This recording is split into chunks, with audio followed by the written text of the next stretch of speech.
I'm going to start by framing our conversation on education reform by starting at a much bigger picture level and talking about the American dream. So the American dream is a complicated concept that means different things to different people. Let me distill it to a simple statistic that we can measure systematically in the data, which are the odds that a child born to parents in the bottom fifth of the national income distribution reaches the top fifth of the income distribution, so sort of the classic Horatio Alger version of the American dream. How common is that in America versus other developed countries around the world? In the US, the top fifth are 7.5%. That compares with 9% in the United Kingdom, 11.7% in Denmark, and 13.5% in Canada. Now, some people, when they see these statistics, initially they react by saying, no, even in Canada, your odds of success don't look all that high, right? Only 13.5%. Now, you have to remember, of course, that no matter what you do, you can't have more than 20% of people in the top 20%, of course. And so the maximum value the statistic can take in a society where your parents' income played no role at all in determining your own outcomes is 20%. And so these are actually quite large differences in rates of upward mobility across areas. One way I think about it is that your chances of achieving the American dream are almost 2 times higher if you're growing up in Canada than in the United States. Now, these differences across countries have been the focus of much policy discussion. But what's striking, and I think what informs the potential ability of changes in education policy to have a big impact, is that upward mobility varies even more within the United States. So in recent work with my colleagues, we calculate upward mobility for every metro and rural area in the United States. And this is an example of the application of big data to analyze important public policy issues. In this particular case, we're using anonymous earnings records on 10 million children born between 1980 and 1982 in the US. And using that data, which comes from tax and social security records, we construct this map here, which shows you the geography of upward mobility in the United States. So it's the same statistic that I started out with initially, your odds of rising from the bottom fifth to the top fifth of the national income distribution, here shown for 741 different metro and rural areas in the US. And the map is colored so that lighter colored areas represent areas with higher levels of upward mobility. So you can see that even within the US, there's an incredible spectrum in rates of upward mobility. In the lightest colored areas in the center of the country, for example, rates of upward mobility exceed 16.8%, so higher than the numbers we saw for Denmark and for Canada. At the other end of the spectrum, the areas in the darkest red colors, places like Atlanta and Charlotte, have rates of going from the bottom fifth to the top fifth of less than 5%, lower than any developed country for which we currently have data. So in this map, you see the broad regional variation, the southeast versus the middle of the country, the west coast with relatively high rates of upward mobility. What's striking is that there's substantial variation even in much narrower geographic areas. So here we're zooming in to the Bay Area and showing you the same data at the county level, looking at children's odds of rising up in San Francisco versus Oakland, et cetera. You can see that even while the Bay Area has high rates of upward mobility relative to the US as a whole, there's quite a bit of variation within the Bay Area, where kids in Alameda County in Oakland have about an 11% chance of rising from the bottom fifth to the top fifth, in contrast with 17 or 18% in San Francisco, San Mateo, and Santa Clara. So given this substantial variation in children's outcomes across areas, the natural question to ask is why upward mobility differs so much across places. That's, I think, a critical question both for academic research and for policymakers to figure out what we might ultimately be able to do to improve rates of upward mobility. So the first thing I want to point out is that most of the variation in upward mobility across areas is caused by differences in childhood environment. The way we establish that is by studying 5 million families that move between areas in the United States. And let me give you an example of how that works by taking one specific contrast. Let's take a set of children who move from Oakland to San Francisco. So to make this concrete, let's assume that kids who grow up in Oakland in disadvantaged families from birth earn $30,000 on average, and kids who grow up in San Francisco from birth earn $40,000 on average. Now consider a set of children whose families move from Oakland to San Francisco when they're exactly 9 years old. What we find in the data is that children who move from Oakland to San Francisco when they're exactly 9 get about roughly half of the gain from growing up in San Francisco from birth. That is, they're earning roughly $35,000 when we see them in the data when they're around 30 years old. So that's for the kids who move when they're exactly 9, which is the earliest age we happen to be able to look at in currently available data. Now let's repeat that analysis looking at kids who move at older ages, at 10, at 11, at 12, and so forth.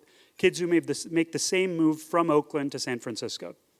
And what you can see is a very clear pattern of these diminishing effects, what we call childhood exposure effects, which show that every extra year that you spend growing up in the better environment, in one of those lighter colored areas on the maps, seems to improve children's long-term outcomes.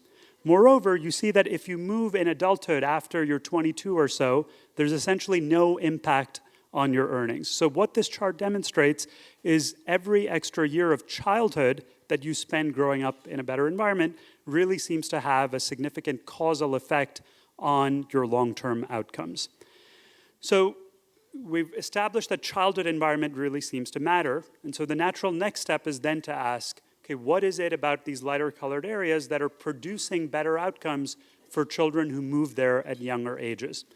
And in the interest of time, we've looked at a variety of factors that predict this variation. I'm going to quickly summarize the 5 strongest correlates of differences in upward mobility across areas.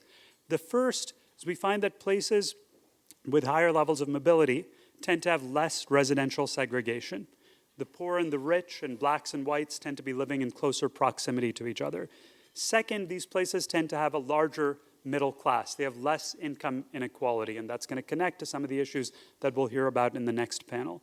Third and fourth, we find important connections to factors that sociologists have discussed.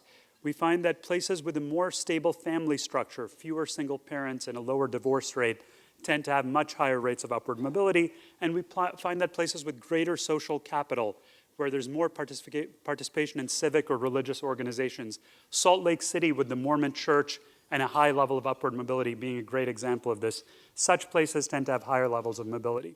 And finally, fifth, and importantly for the purposes of this session, we find that places with better public schools, as measured by, say, test scores or class size or expenditures, tend to have significantly better outcomes for disadvantaged kids. Now that all of these factors are quite important in a predictive sense, but the fifth factor, school quality, I think is particularly relevant from a policy perspective, because even though family structure might play a very important role in determining rates of upward mobility, it's very hard to figure out from a policy perspective how exactly we change the rate of single parenthood or how we change the level of social capital in an area.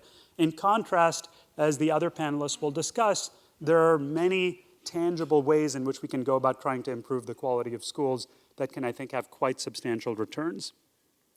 I'm going to illustrate one of those here by talking about how the quality of teachers really makes a big difference in children's long-term prospects. So in the study that I'm going to discuss next, we link data for all children who went to New York City public schools between 1989 and 2009, so that's 2.5 million kids, who've written 18 million tests over that period. We link that school district data to information from tax records, where we're able to see their earnings, college attendance rates, teenage birth, and so forth. And by linking these two data sets, we're essentially able to ask the question, how does the quality of your third grade teacher affect your earnings when you're 30 years old? So in order to answer that question, we first need to define a measure of the quality of your teacher. And one prominent measure of teacher quality that many of you will know has been very important in the current policy debate is what are called teacher value-added measures. So the concept of teacher value-added measures is quite simple, although there's some complicated statistics in the background. The idea is really just to ask, how much does a teacher raise his or her students' test scores on average? So for example, if I'm a third grade teacher, we'd calculate my value added by looking at the average test scores of my students at the end of third grade relative to their average test scores at the end of second grade. And if they made positive progress, we'd say I'm a high value added teacher. And if they fell behind relative to the average, we'd say I'm a low value added teacher. So in studying the impacts of teacher value added on kids' long-term outcomes, it's useful to step back and think, what is the ideal experiment you would run in order to figure out whether the value added of your child's teacher affects their long-term outcomes? And ideally, what you do is run a randomized experiment where you'd rate a bunch of teachers based on their value added, and you take a new set of kids, and you tell their parents, we want to figure out this important policy question of whether teacher quality really matters for children's long-term outcomes.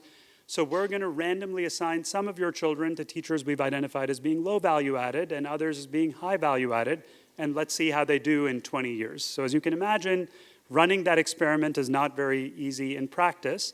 And so what I'm going to show you here is how we can essentially approximate that experiment using what I'll call a quasi-experimental method, using the variation that we have in existing data. So to show you how this works, let's consider a given school that we track over time. And so we're looking at different school years, 1993, 94, 95, and so forth. And what happens in this school in fourth grade is that there's a new teacher who comes in who's rated at the top of the value-added distribution, who's in the top 5% of the value-added distribution. And what we're going to do is track students' test scores over time around the entry of this teacher. So you can see that before this high value-added teacher comes in, test scores are sort of bouncing around at the median. And this is now averaging over thousands of such events that we see in this huge data set that I was describing. So test scores are fluctuating around the median. As soon as that high value-added teacher comes in, test scores immediately jump up and stay high in subsequent cohorts as that teacher continues to teach subsequent batches of children. So this evidence suggests that when a high value-added teacher comes in, they really do causally affect and improve children's test score outcomes. Now, as you all know, in any experiment, you want to have a treatment group where something changes, which is what I've just described, but you also want to have a control group to make sure that nothing else is contaminating the analysis and generating the pattern that we're seeing here in fourth grade test scores. So a very natural control group in this context is to look at third graders, because the better teacher came in fourth grade, she should intuitively have not had any impact on the evolution of test scores in third grade. And in fact, when you look at the data and plot test scores in third grade exactly as you'd expect, there's no change at all when that better teacher comes in. So I should note this also works in reverse if, unfortunately, you have a low value added teacher come in, like this teacher here who doesn't want to be there. They immediately pull down test scores relative to the prior grade. So it's completely symmetric on both sides of the distribution. So let's now relate this back to issues of upward mobility and long-term outcomes. The way I'd like to do that is with the following exercise. Let's say we take the bell curve of teachers and find a way to either replace the teachers in the bottom 5% of the distribution or provide them some training such that we bring them up to average quality. That's a policy we should feasibly be able to implement. What will the impacts of that be? So based on an analysis exactly like the one that I showed you, we estimate that that would increase the lifetime earnings of each child by approximately $50,000, which translates to a gain of $1.4 million per classroom of 28 students, a classroom of average size. Or if you look at this as an investment, it's worth roughly $250,000 in present value at a 5% interest rate. So concretely, as one specific intervention, which others will also talk about, improving the quality of teachers can really have quite substantial effects on children's long-term outcomes. So I'm going to skip the next bit in the interest of time. We can come back to it in the discussion. I want to wrap up by talking about some policy lessons that I think emerge from this work, and I think we'll have much more of a chance to discuss this during the panel discussion. So the first broad lesson is improving childhood environments and focusing in particular on primary education, I think can have quite substantial effects. I want to stress that it's not just about spending more money. In fact, the US already spends more on schools than other countries that have better outcomes. Instead, I think it's about spending that money more smartly. It's about focusing on key inputs like improving teacher quality or expanding high-performance charter schools that have been shown to be very effective in improving children's outcomes. Should also note, as I've been trying to emphasize in this presentation, it's not just about the quality of schools. I think it's important to think about combining efforts in schools with other neighborhood-level investments that can really make a difference. Second, as the data I've been showing you illustrate, we should think about tackling issues of economic opportunity and upward mobility at a local and not just a national level. So one way we can do that is by helping low-income families with young children move to higher opportunity areas, places with better schools or less residential segregation, better resources, by targeting housing vouchers more effectively. In the US, we spend about $20 billion per year on the Section 8 housing voucher program, which gives low-income families assistance in renting apartments.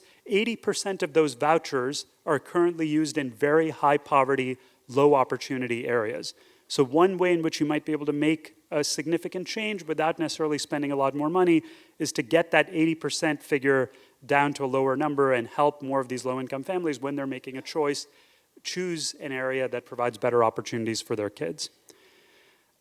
The other angle on this is to try to improve opportunity in cities such as Baltimore, which have very low rates of upward mobility, and also, importantly, maintain opportunity in places like the Bay Area. So I showed you statistics which suggest that in the cohort of kids we were studying who grew up in the 1980s, the Bay Area really offered great opportunities for upward mobility, but it's not entirely clear that that's going to be the case going forward. In fact, there was a recent article in The Atlantic a couple of weeks ago that used the data that we've put out that I've been showing you here to make a forecast of what upward mobility will look like going forward in the Bay Area based on the 5 predictors that I listed. And the title of this article is "The Place Where the Poor Once Thrived," and the thrust of it is that if you look at those 5 indicators, segregation, the strength of families, income inequality, and so forth, you would project that the Bay Area, in future years is not going to have nearly the same levels of upward mobility as in previous generations. And so I think it's important to be vigilant and think about how one can maintain opportunity in areas like this. And finally, at the broadest level, as I hope I've illustrated here, I think there's a lot of value in trying to harness big data to develop a scientific evidence base for economic and social policy, to identify which neighborhoods are in the greatest need of improvement and which policies work.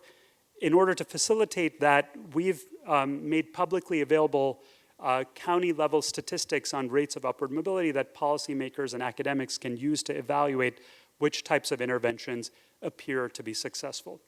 So to conclude, I think there's a great opportunity here to try to improve rates of upward mobility in the United States. The fact that there are places like Dubuque, Iowa, that give children an 18% chance of moving from the bottom fifth to the top fifth gives us hope for places like Memphis or Chicago. And the challenge for us as researchers is to figure out exactly what we need to do in order to improve outcomes in places like Memphis. The challenge for those of you who are having an influence on policy is to help us implement some of those solutions. Thanks very much.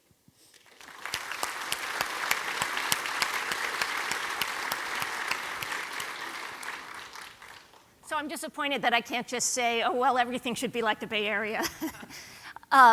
But we want to leave some time for questions at the end. But before we do that, I want to make the best use of the panelists that we have here and really get into the issues. I think Raj's presentation pointed to the importance of addressing upward mobility and also as the potential for education to be a lever to help in that change. So to start off, both Wendy and Russlynn have spent so much time on education reform and have such insights. I was hoping that you would each take a few minutes to let us know what you thought of the presentation and also what you've learned from the things that you've done about where we have potential to make big change. Great. Do you want to start off? Great. Well, I'm so excited to have this discussion, and I can't think of a better framing for the discussion. I think what you just laid out, Raj, is very, it sets up, I guess, what we've come to really see and believe about kind of the nature of the problem and in turn the nature of the solution incredibly well. And what I mean by that is, you know, I think some folks, you know, you can start thinking, gosh, the issue is, I think in fact some people look at what Teach for America or the Teach for All organizations are doing and conclude that we think the issue is teachers. And that has nothing to do with how we view the issue. The issue is so complex. We have whole segments of kids, and it turns out this is true in every country in the world, who are facing huge extra challenges as a function of their birthplace, their race, their class, their gender, their circumstances. And, you know, all sorts of challenges, from lack of adequate nutrition to healthcare to lack of early learning opportunities, et cetera. I mean, on, right? And when we're lucky enough for those kids to show up at schools, they're showing up at schools that were never set up to meet their extra needs. And what fuels all of this is this kind of set of mindsets and policies and practices, right? So it's a big, complex issue. And I think your research really points to that, you know, in the sense that it's like neighborhoods matter. You know, this isn't, and we can do a lot through education to overcome the issue, but nonetheless, like that's kind of the nature of the problem. I think the implication of that is that there is no one kind of solution. And in fact, to pursue the problem that way is like playing whack-a-mole, right? It's like you hit down one thing and something else crops up, like truly, and I fear that, I mean, honestly, if you look at the history of our country in education, and I've come to learn that this is the case all over the world, we let ourselves lurch from one silver bullet solution to the next, when in fact, really it's gonna take doing a whole lot of things differently. I mean, my one fear about this very powerful research about the impact of teachers is that I've seen this research lead us off onto the next silver bullet solution. Like, we tried a lot of things, give every parent a voucher, make every school a charter, you know, give every kid a computer, fix the teachers. But can you imagine what it takes to fix the teachers? I mean, this would be a good kind of study that lots of folks should look at. I mean, we haven't figured out how to fix the teachers, right? The question is, how do you create many, many more of those top quartile teachers? And that's a very elusive proposition. To make that happen, we would have to change schools. We would have to change school systems. We would have to change our teacher preparation organizations. We'd probably have to change our culture as a country. We would have to change so many things. So all to say, so what do? I mean, the thing is so complex. There's no one solution. We could just throw up our hands, but we don't. I mean, and I'm gonna end with a really optimistic note here. Like, we can move the needle against this issue, but we have to recognize that it's gonna take doing lots of different things. I mean, lots of things differently. So the big question to me, and the question that keeps all of us across the Teach for All network up at night, is who is going to do this? Who is going to affect the multitude of changes that we need to see in our most marginalized communities when we channel the most critical resource in affecting change, our most educated, capable, promising future leaders, we channel their energy everywhere else, into finance and technology and medicine and law, but almost never into our least privileged communities.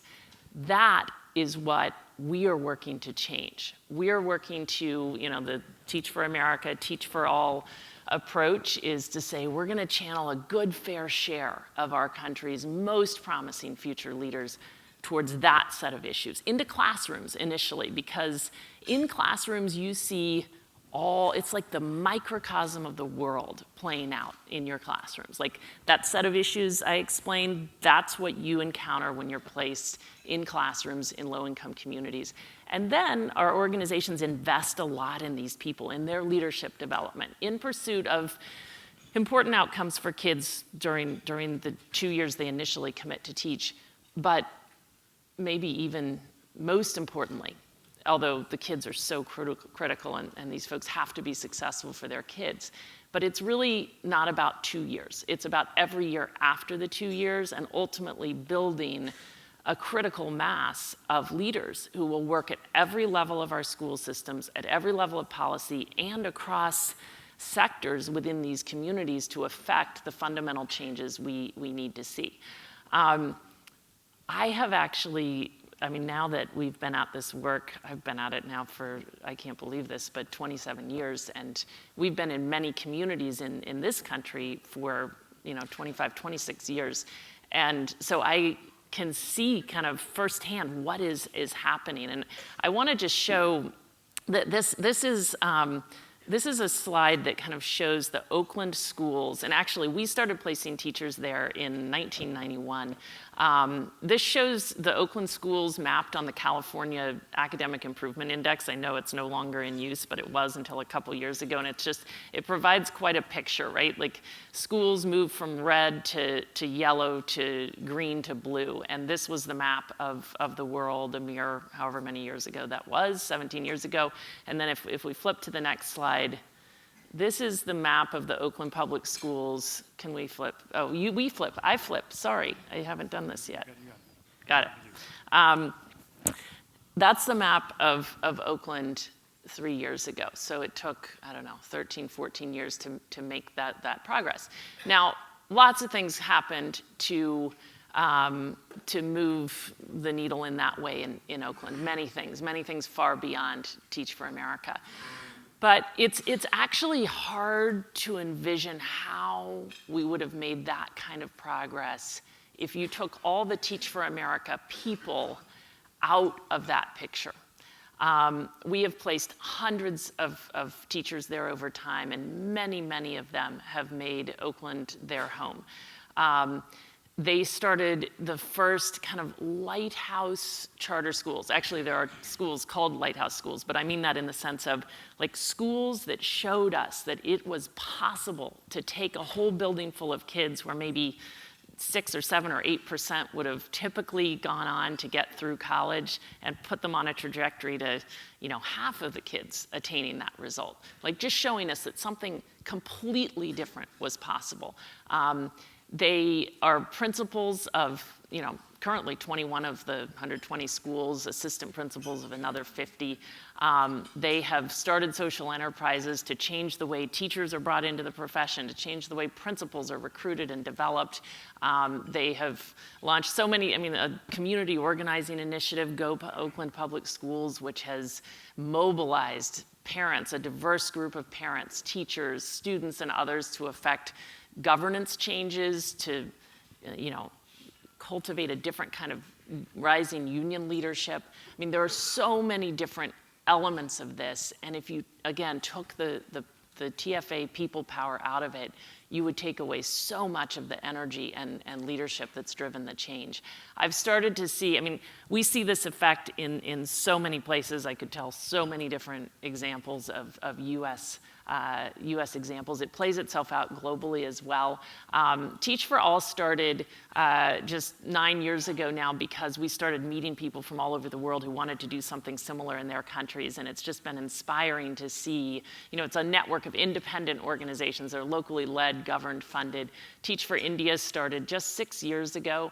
I visited one of their first placement sites just maybe a few months ago, and what I saw there, I think it's another good example because they were starting to place teachers in Pune, a city of 3 million people that's outside of Mumbai. And when they started placing teachers there 6 years ago, there was no movement to change schools in Pune. There really wasn't. When I visited this summer in August, I saw, first of all, that one of these Teach for India alums had brought together a coalition of the private sector leaders, the NGOs, and the governmental leaders to create a strategic plan to improve the school system. They'd invested a tremendous amount in teacher development. A whole other group of Teach for India alums had launched a plan to start 25 new English medium secondary schools because there are none. There are all these kids in the English medium primary system with no path to get beyond 7th standard. I visited the first 2 of these 25 schools they're planning to launch in 5 years. I met another 3 separate groups of folks, TFI alums, who had started an incredible organization to retrain government teachers who haven't seen any professional development in 10, 20, 25 years. Another that's recruiting new Bachelors of Ed grads and retraining them so that they can be a reasonable pipeline of strong teachers. Another has created an online teacher development system. The oldest of these folks is 4 years out of their teaching experience. So I say all this because, I mean, I guess the fundamental lesson that I have learned in 27 years in this is we can move the needle against the opportunity gap. We really can. We can bring the whole thing in our control with enough leadership. Without local leadership capacity, we can change all the policies we want.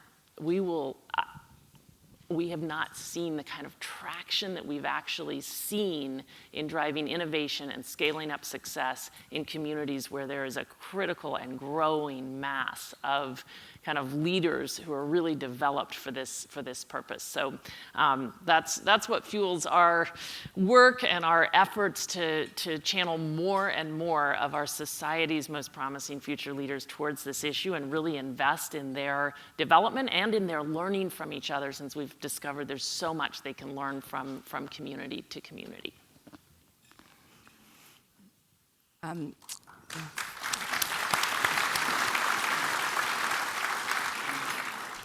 So first, I mean, I think, Susanna, in answer to your question, how do I feel about Raj's research? Look, these data portend a future that I have no doubt scares a lot of us in this room, right? That we've heard for a long time that the idea of upward mobility, that the American dream was dwindling, that it was your data prove full stop that it is no more. And that ought to spur a kind of sense of urgency and action with policymakers, federal, state, and local, that it is, quite frankly, stunning as you think about this election cycle, how little these data field a kind of important civic dialogue that we need to have. So first, everyone ought to leave here with a megaphone screaming 7.5. Right? 7.5 is your chance. Now, when my parents came to this country, I assure you that they thought, whether true or not, that it was going to be 70, right? And relative to where they came from, it was. Because if you came here, if you worked hard with a little bit of true American grit and the opportunities this country provided, nested within our schools, that were the hub of our community, you could achieve success in this country, unlike anywhere else. So, fear, sadness, but real hope. Hope because I do believe, as Wendy said, look, there is no panacea for this. But through good policy making, through a kind of local agency, right, Wendy, as you talk about what's happening across the world and where young leaders are coming together to own what's going on in their communities and do something about it, it is a real agency over their schools, over their neighborhoods, over the belief that they too can make a difference. What we see now, though, as Wendy also mentioned, looking at 1999 to 2013, we were looking at API data. That was an accountability system that, despite all of its flaws, actually tracked kids in our state based on their subgroup, how much money their parents made, what race they were, whether they were English language learners, whether they were students with disabilities, and we knew how far they were every year from where we wanted them to be as a state and as a country. We have now moved into an era where accountability, it could be no more, right? The federal role in how we are going to gauge schools has dwindled, some say diminished entirely, over the last several months, and how we are going to even have the data, to get to your last point about big data moving forward, it is a real question whether we'll even have that, whether we will have it at all. It's as if we have now said, because these data show such a fever, we're going to throw the thermometer away altogether. It is hugely important for folks in this room not to let this happen. And we have to think through merging a unique set of data sets to really get at the information of how students are performing relative to their peers, relative to students across their states and whole countries. These data also, though, reveal not just those quick fixes. Again, as Wendy said, we can devote all of our time to focusing on teacher quality with the notion that, look, it is true, there is no single factor that will impact student achievement more in the classroom than the quality of the instructor. Raj's data make it abundantly clear that that is not just a moral argument anymore, that there are serious economic consequences to the recipients of good or bad teaching. But where I got to know these data the most, Raj, and both building on Susanna's work, was during what's become a landmark litigation here in California, Vergara, right? Which just recently had its appellate arguments heard in the California appellate courts. The reason these data informed, and Raj was one terrific witness in those cases, is because for the first time, we were looking at the impact of teacher tenure policies and how that really handcuffed great leadership from doing great things in districts, and how collective bargaining and the interest of protecting teachers at the expense of young people was hurting kids, and that it would have millions of dollars of impact in a classroom and $50,000 for every child. Is when you're looking at families of 4, of 6, that don't make $50,000 a year, those data are powerful and produce rigid, fast change. Then we get into the fights. Then we get into the finger pointing. Then we get into somehow the notion that what's in the best interest of teachers and adults is anathema to what's in the best interest of kids.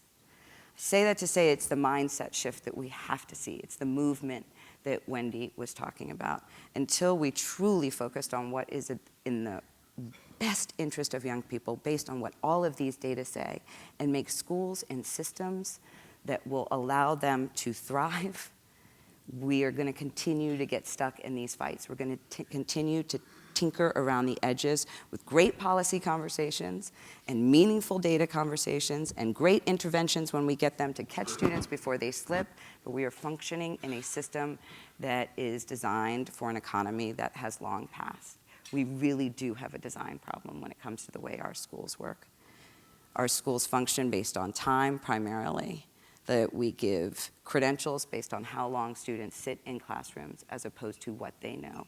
Ultimately, the biggest change I think we ought to make is to flip that. We've come to a place where standards are variable and time is fixed, right? We'll teach some kids some things within that 12-year period of time. We'll teach other kids other things. Usually that plays out in the way that President Bush called the soft bigotry of low expectations. However, it's just not so soft, right? If we don't believe kids can learn at the highest level, we simply don't institute the practices, the policies, or the supports to get them there. So it's changing that mindset. It's moving based on what the evidence say. It's constructing systems that truly are student-focused, that meet the needs of the world we live in. 65% of the jobs that students in schools today will have don't exist. We simply don't know what those jobs will even look like because of the rapid pace of change in our environment. We've been focusing on high schools a lot lately, and we can talk about that a little more. I do want to get into some nitty-gritty about primary and high schools are not too late. They're not too late. They're not too late. We now have fantastic brain science from this institution that tells us it's not too late. But our schools, look, I mean, I often say these days, we've gone from the Model T to the Tesla. We've gone from the switchboard to the smartphone, and our high schools look almost exactly the same in that 100-year period of time. In the same way we had a mass movement 200 years ago when we decided that high school education was actually a public right, and 100 years ago when we restructured our higher ed systems and our systems of K-12 and organized them around a new industrial economy, it's time for us to do that again. We know how to do it with a design thinking approach. We have evidence all across the country that it can be done. We don't have the civic and political will to make it happen yet, but folks in this room can go a long way to delivering on that will, which will produce the rapid change we need to see. Thank you. Oh,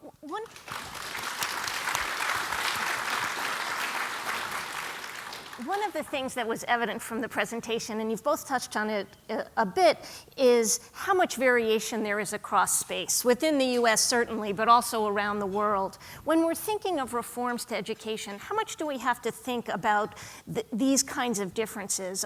Should we be thinking about particular characteristics of the communities and the potential in the communities when we're thinking about reforms? Or are there some kind of approaches that really can go across areas and deal with the differences that we really see in both social mobility, but also in other characteristics of the communities? One of, probably one of my biggest learnings in this journey has been about, how local change is and how locally rooted the kind of leadership that will be effective in changing things must be. And I think your research spoke to that point as well.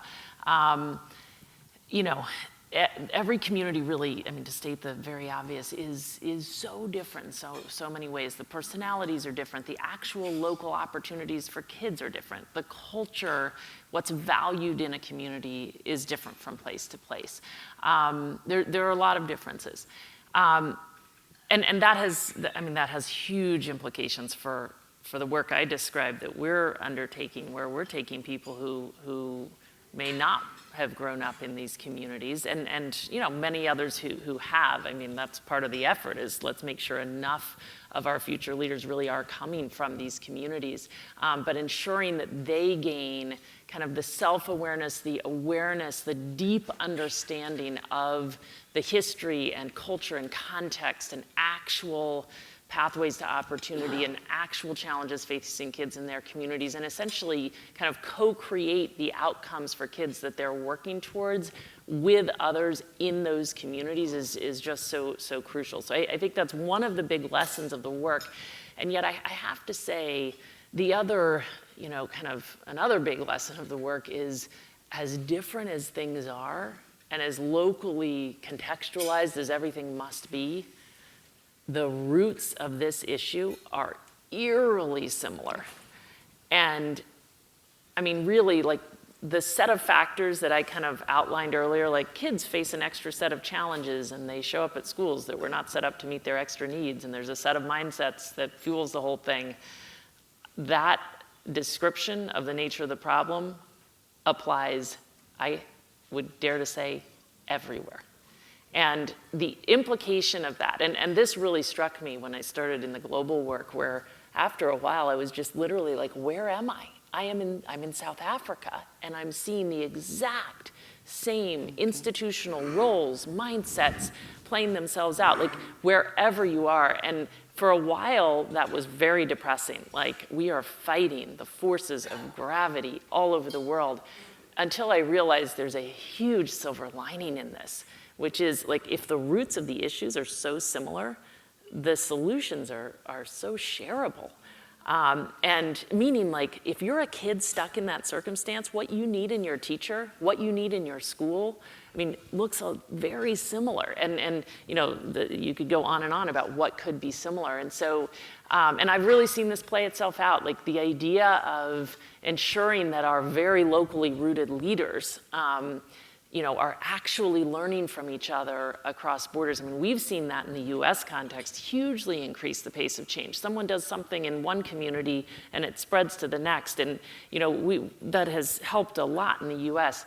Unfortunately, we think very locally, and if we're lucky, nationally about education. We almost never think globally, which is one thing that's really exciting me about the potential of the global kind of Teach for All work. Like, we have the potential to create the rising generation of educational leaders all over the world who have a deep desire and inclination to want to know. They don't want to reinvent the wheel. Like, let me find out what people are doing in other countries. And that has the potential to just massively accelerate the pace of change. This just point makes me think, okay, so there's lots of opportunities locally, so each of us should be thinking about what we should do and what the levers are that we could use. If I were talking to one of my students, either an undergraduate or a graduate student here, about the opportunities that are out there, the holes that we see and what they might do, what would you say would be kind of the greatest things that they could do to really hit this problem head on? Well, so the fact that I think what strikes me about this conversation is how locally focused it is. So usually when we talk about issues of inequality and opportunity, we tend to think of tax policy and welfare programs and things like that, which the way, all of those no doubt play an important role in shaping opportunities and inequality in the country as a whole. But the types of steps you'd have to take to make changes there look very different, Susanna, as you pointed out, than the types of local forces that we're talking about here. And so I do think students can make a big difference by participating in organizations like Teach for America or Teach for All, both, if they directly want to teach in the classroom, but, expand further in terms of playing a leadership role in local communities. I also think in much of our research, we see that role models and mentoring seem like really important forces. So what emerge as neighborhood effects, I think really underneath are related to network effects and what you're aware of as the opportunities that are available to you. And so students, I think, who are interested in making a difference on these issues can even at a much more personal level have an impact by changing what those around them are aware of as possibilities for careers and pathways to success. I would say, we need so many different changes, many of which we haven't even begun to contemplate in order to get where we're trying to go. And when I say that, I mean, I encounter things every week where, you've been at this a long time, you think, I got my head around the nature of the solutions, we need this, we need that, and then someone comes up with something that you realize could just radically change things. And I could give some examples of that, but the reason I say this is what we need, I think, is our freshly minted, brilliant, curious, idealistic, extremely naive graduates before they get too much experience to get into these communities and start seeing it firsthand. We have a big thing in our work, I don't want to tell them what to focus on. Get in these communities. It's like design thinking. See it. Get there. And they will figure out things that we could never figure out sitting here in this conference room right now. So I'm worried right now. And because I look at where our recent grads are channeling their energy. And, the instinct to think, let me do Teach for America and put my energy in these communities was a whole lot more, say, 5 years ago than it is now. And I think the fact that they made those choices over the last 25 years in this country has made a massive difference in our communities. I think is not even, it absolutely has. We need them to keep doing this, to build on the actual real momentum that exists. I'm very worried. If we don't see that in our country, we're going to see it in a lot of other countries, which is very exciting, but that has to happen if we're going to close the opportunity gap in our country. I think that, I had a mentor once who said, service is the rent you pay for being on this earth, right? And fortunately, we have in this generation, you do see a willingness, a desire to be a part of something that is bigger than themselves. And seeding that and supporting it, especially by institutions like this, is hugely important.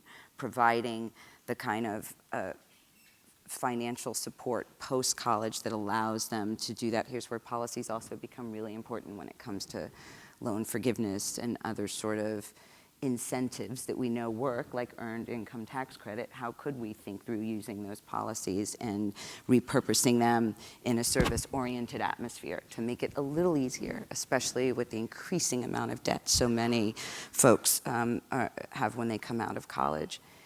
I do, though, want to know, as we're talking about this distinction between local and state and federal policies, all are hugely important. They will all, right? Local is important for a kind of agency. As we think back, especially over the last decade or so of education reform, it's one of the things we didn't quite get right, that local agency, that ownership, so that when the Herculean leader, whoever that was, the TFA graduate, the New York Teaching Fellows folks, when they left, too much of the change and the great work that they did left with them. And where we've seen communities and parents and local folks own that work, see it as not being top down, see it as something that is in the best interest of their kids and their community, that's when it sustains and continues after those folks, after those great leaders leave. But you can't, no amount of local action and local commitment without state policies that support that, without federal policies that don't contradict and contravene that, will work. So it really has to continue to be a trifecta approach. I'm so glad that you're bringing it back to policy since we're at SIEPR. Before I open it up, I just wanted to ask another policy question, which is whether there have been some policies at the state or federal level or even internationally that either have really gotten in the way of your work and that particularly would be a reason for change, or that has actually served to help you get things done in a way that you couldn't do before. One thing I'll say, just to stay on the message here, is that, I mean, and we've really been doing a lot to push this within the kind of global, kind of multilateral community. I think when you go to any given education conference and you're engaged in any given policy, discussion about, what is it going to take to ensure that all the world's kids are learning by 2030, which, believe it or not, is the goal that we all signed up to at the UN. As the Sustainable Development Goal. Like, what is that going to take? We spend all of our energy talking about, funding and teacher development and technology, and that's pretty much what we talk about. Almost never do we talk about how are we going to build the leadership capacity necessary to ensure that all these other investments that we want to make play themselves out. Almost never. And yet, truly, like if we fast forward, we're 20 years from now, and we're looking back, and we say, where did it happen?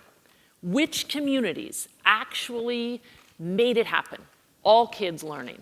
And we dive in and we do the studies, like, we will discover that there was a constellation of leaders in those particular communities who were innovating new solutions, working together to drive change. I mean, really, we will realize leadership was the differentiator. So what can we do from a policy perspective? And I think there's a lot we can do to act on that insight. We can do a lot to say, okay, we're going to have to take this is what companies do, right? Like, they sit around and say, leadership development, let's figure it out. Like, let's take a very intentional approach to cultivating the leadership we need. I mean, that's how really successful organizations get really successful. That's what we need to do in education. We need to take a much more intentional approach to cultivating the leadership capacity that's necessary. We need to invest more in it and think very differently than we think now.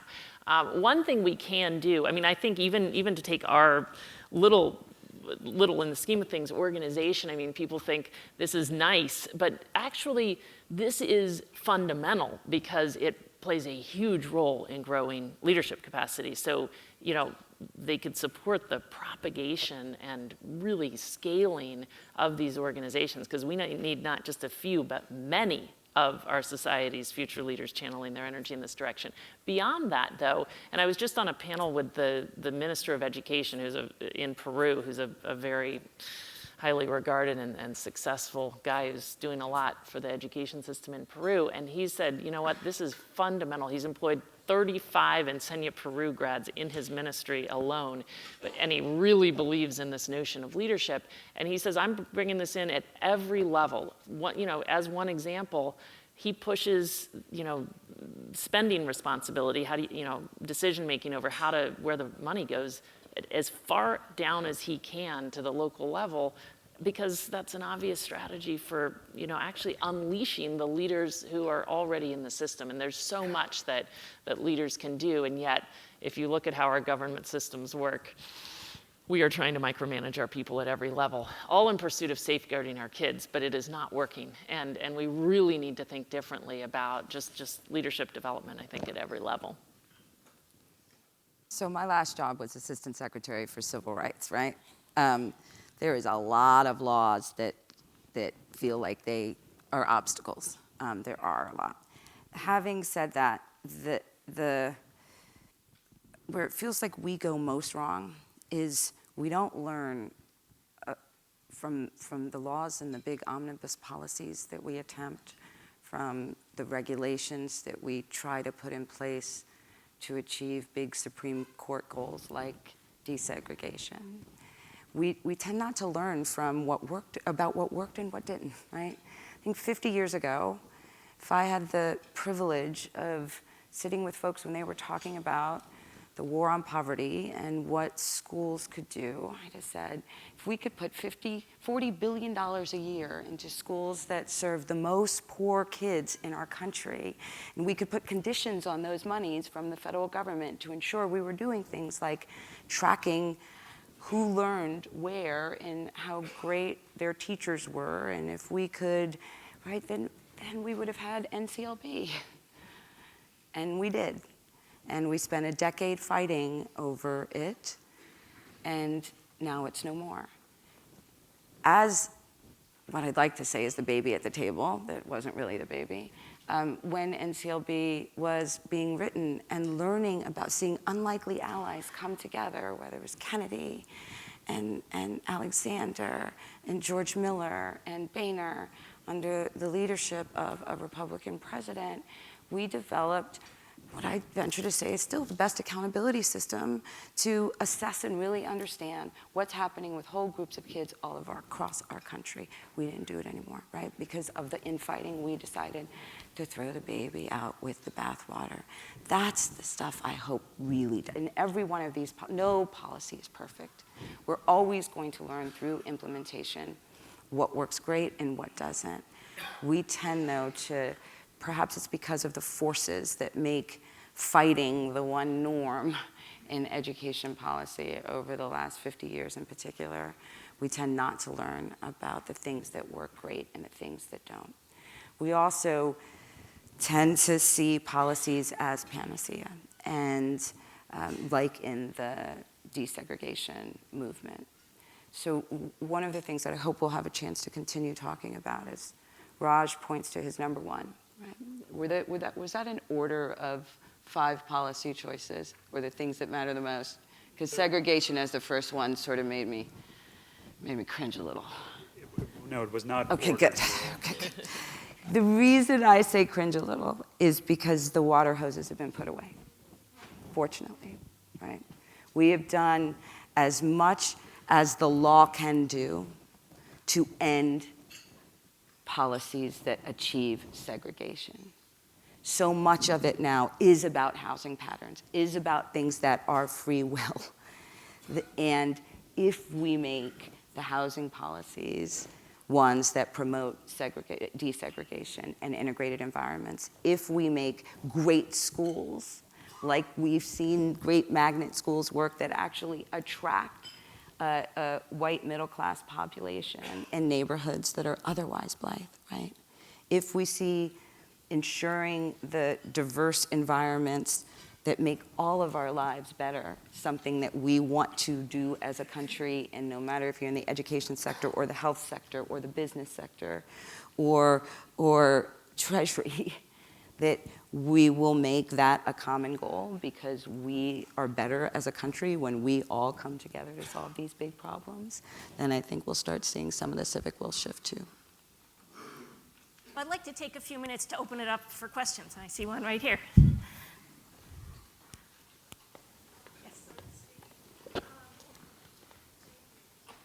This question is for Russlynn Ali. Could you speak a little bit about Emerson Collective's $50 million fund to award prizes to innovation in high schools and creating the high school of the future, and what you're hoping to achieve? So how much time you got? Here's the problem. 1 minute. Yes. Okay, 1 minute to talk about transforming one of the biggest public institutions in the world. So look, with all, standing on the shoulders of everything that came before us in this education reform movement, right? Really trying to build on all that we have learned from the work of TFA, from the work of TFA, right? It's Teach for All and Teach for America. So I know that it's easy. Right? From the research, it is really very much a design problem. And if it were evidence that could solve this, of what works, then we'd have fixed it already. We have stunning evidence from folks sitting on this panel, from folks in the room, whether it's Rick Hanashak, from great places that have put into place, like a New York system, where we see the kind of systemic change that they did has worked over time, not just to improve the odds for the kids hobbled by the achievement gap there, but for kids that were the highest performing in New York too, right? That when you focus on the bottom and you raise all boats really do raise. If it were about just showing how to transform school systems, and particularly high schools, we would have already done it. We don't have all the answers. So our thinking was, and back to the lack of agency, real community ownership. Our theory was, and it seems to be bearing out the longer we stay in this movement, is if we empower community with rigorous information and a process to undergo the deep thinking and action required for system change at the high school level, then we might be able to help earn a movement and seed some catalytic change.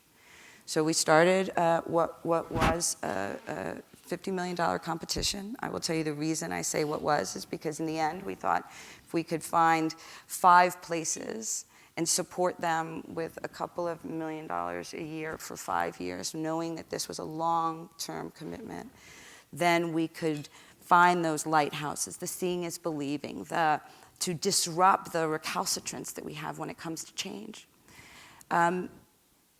What we've seen has defied our wildest expectations. Communities in every state in this country, DC and Puerto Rico, coming together to really rethink and transform their high school systems. We started from a place where wasn't about finger pointing anymore. We've been in these fights for so long. I still got a lot of arrows in my back, like the folks here.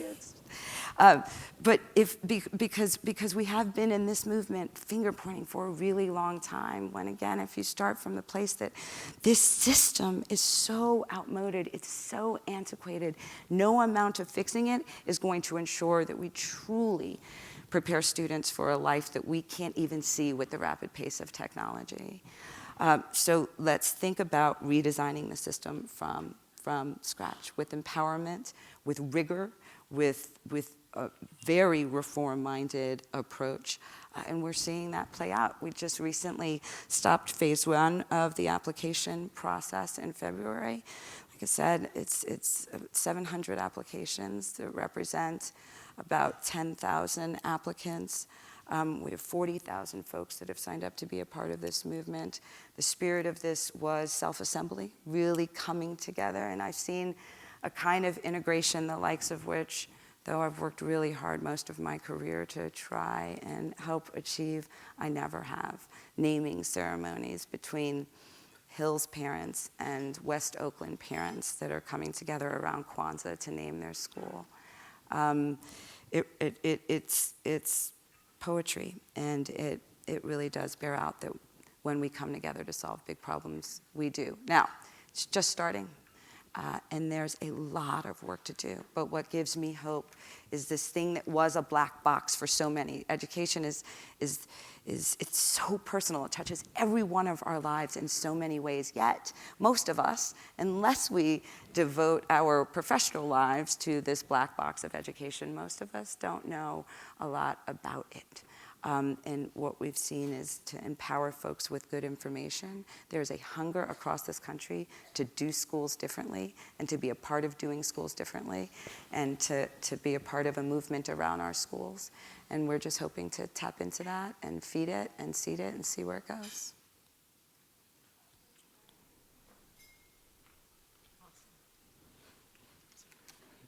Yes. Right.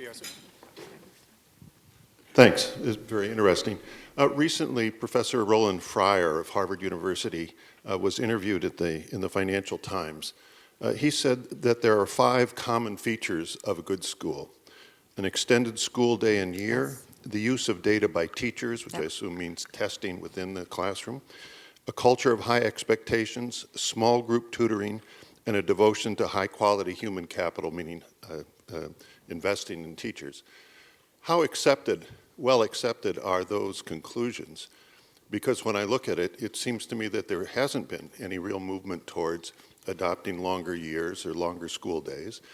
There's been resistance to use of testing within schools, within the classroom. And if these principles are accepted, why hasn't there been more specific, concrete progress? Yeah. The problem is that, you know what, your question for some reason took me back to a meeting I had with a particular person who for a very short while, I won't mention his name, but ran the Los Angeles school system. And in his first week or so, you know, he was meeting various people whose help he wanted, and I went in and met with him. And the big thing that he wanted to know, he had come from outside of education, and he had a similar list. He had heard that, I think he had heard that the KIPP schools did certain things, and what he wanted to know was, he wanted to launch a big, you won't believe it, but field trip exercise, because, you know, the KIPP schools sent their kids out on these, like, excursions, like, to gain exposure. I mean, and I was literally sitting there just thinking, oh my gosh, okay. Because, you know, like, there are deeper things going on at KIPP, and that's one thing that is a piece of it, right? And the problem is, if we just went out and said, you know what, let's just live into it. Like, those 5 things are reasonable, and they're certainly at work in most of the great schools, so let's just make it happen. It's not, I personally am deeply skeptical that it will move the needle. He was also, you know, people get focused on, like, let's lengthen the school day. All the good schools have lengthened the school day. And whenever I hear that, I just think, oh my gosh, the poor kids, they're gonna be there for an extra 2 hours of nothingness if that's what we do.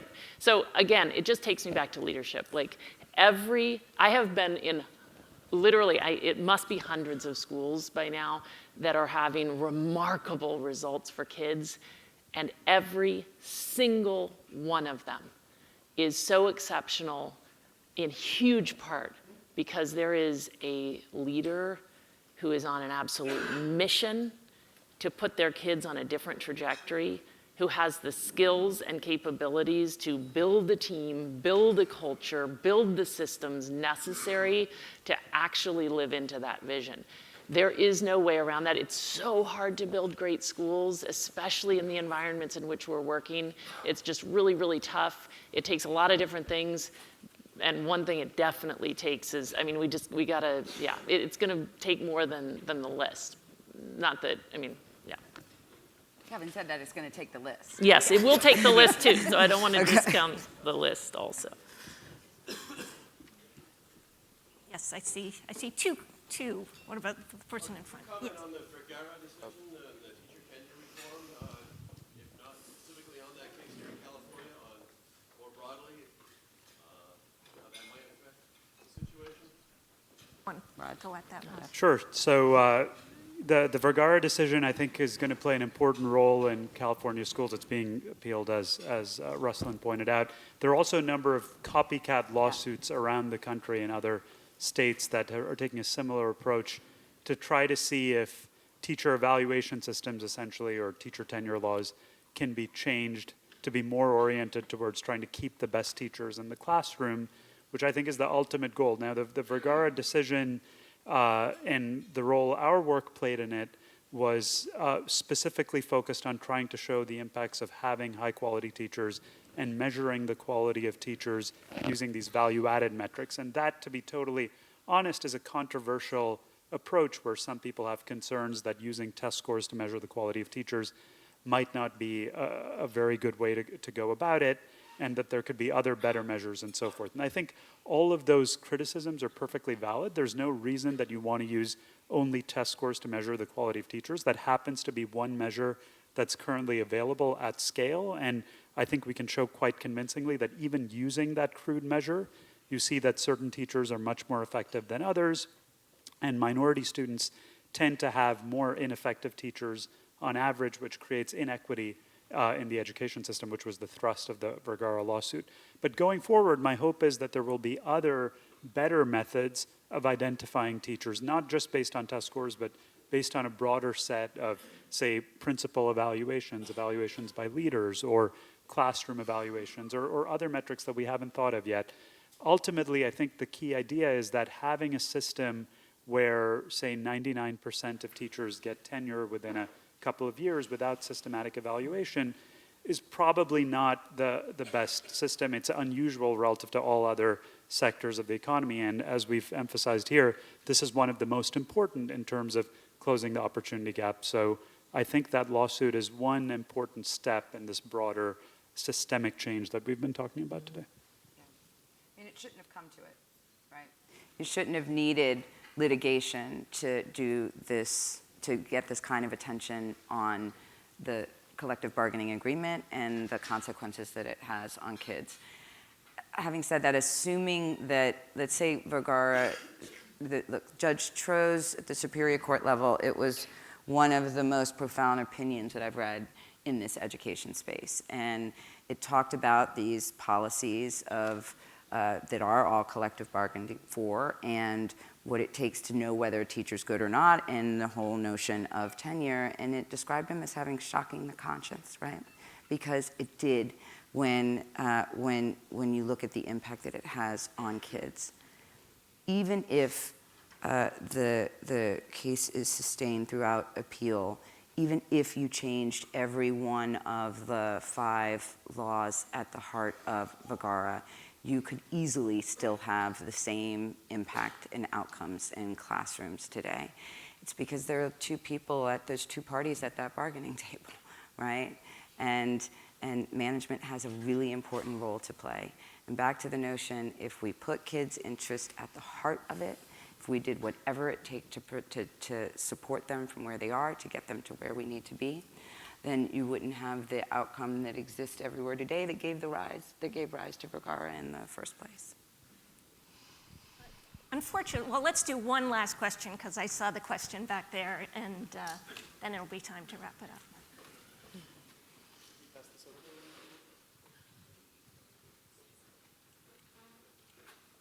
Thank you for this excellent panel. I think we can stipulate that these problems are very complex and that there aren't any silver bullets. That said, if you had the proverbial magic wand and one wish, would you comment on Milton Friedman's decades-old suggestion about scaling up vouchers naturally and letting market forces do their work? Vouchers are great if you've got great options for the people who have the vouchers and the options. I kind of want to tell a story of Memphis in response to this, because I cannot, ever since we had the call before this panel and I saw that slide about 2.6, I'm fixated on 2.6% mobility in Memphis. And I'm so thankful that there are a whole bunch of people going at and it doesn't surprise me. I mean, it doesn't surprise me either. But, what's so fascinating, some folks go to Memphis, they start doing some things, like there are some lighthouse schools in Memphis. Then there are some parents whose kids are in those schools who realize, wow, something else is possible, who then up and decide, you know what? Like, then there's a governor who appoints a reform-minded commissioner who implements sweeping reforms based on a lot of this research, which, you know, have had enormously positive effect in terms of, you know, teacher development and teacher evaluations and such. So there's a lot going on, there's a lot to work with. But in Memphis, there's enormous pushback against the various changes that are kind of coming down from the state and whatnot in the community.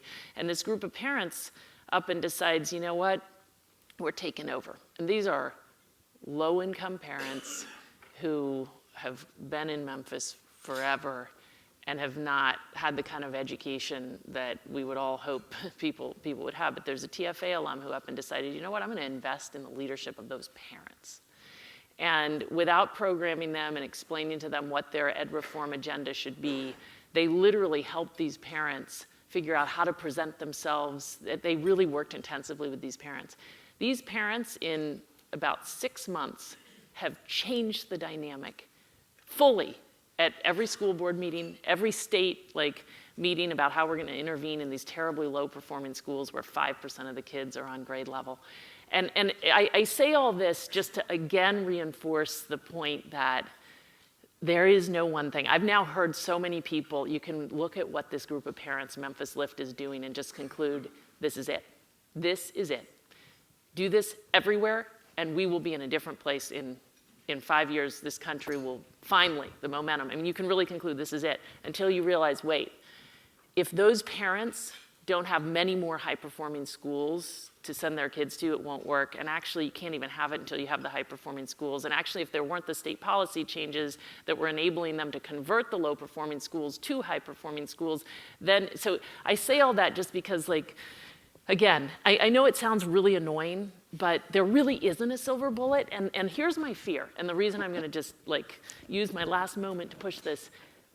Our looking for it is deferring the prospect of real progress. Like, we can have serious progress if we realize that the only path is to take a local approach and have enough critical mass of initiatives that can all work together to really meaningfully move the needle, like a bunch of philanthropists and thinkers in Memphis itself are actually undertaking to do in a really comprehensive and rich way that I'm hoping is, I mean, I'm hoping that number 2.6, I really believe in the next decade, look it up, I'll bet it'll be much higher than 2.6, but only because we're taking such a multifaceted approach.